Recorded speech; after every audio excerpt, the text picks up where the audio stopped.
तब्दीली सरकार महांगाई सटियल अवाम खे बिजलीअ जो झटको ॾियण बैदि मथनि पेट्रोल बम बि किराए छॾियो। पेट्रोलियम शयुनि जी क़ीमतुनि में 12 रुपया 44 पैसनि ताईं वाधि। पेट्रोल हिक धक में 10 रुपया 49 पैसा महांगो। फ़ी लीटर 137 रुपया 79 पैसा थी वियो।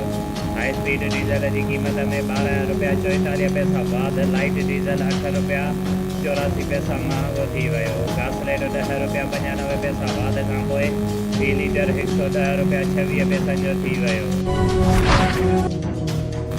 हुकूमत अॼु वेंदी या सुभाणे कुझु नथो चई सघिजे। अपोज़िशन खे लॉन्ग मार्च जी ज़रूरत न पवंदी।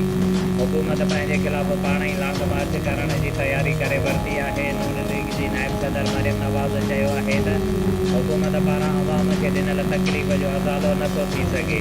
वज़ीर आज़म साहब सभु माण्हू वञी ॻाल्हि में नथा रहनि, न ई हर माण्हूअ वटि ATMs आहिनि जेके संदनि घर जो ख़र्चु हलाइनि।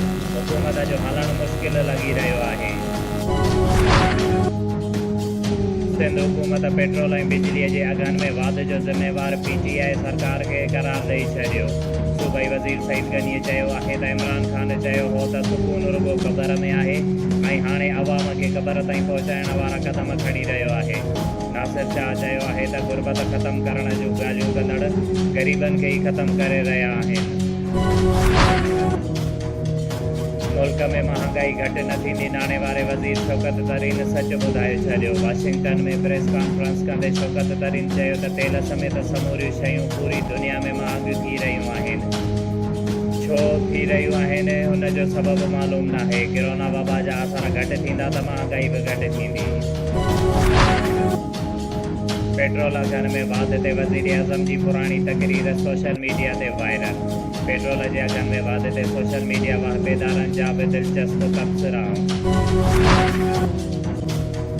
सिंध जे तालीम खाते उस्तादनि जी IBA पारां वरितल टेस्ट में नरमीकरण बाबति तजवीज़ूं तयारु करे वरितियूं।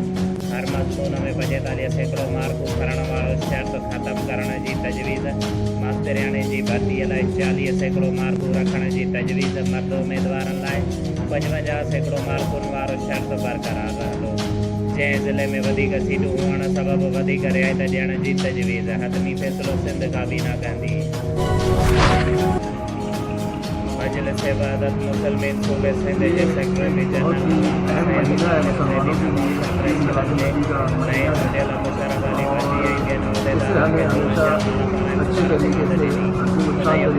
मीडिया सां ॻाल्हाईंदे अलामा सैद बाक़िर ज़ैदी चयो त 12 बिलावल जो महीनो बरकत जो महीनो आहे। हुकूमत ऐलान कयो आहे त सिंध में 12 रबीउल अव्वल जे रेलियुनि ते पाबंदी कानूनी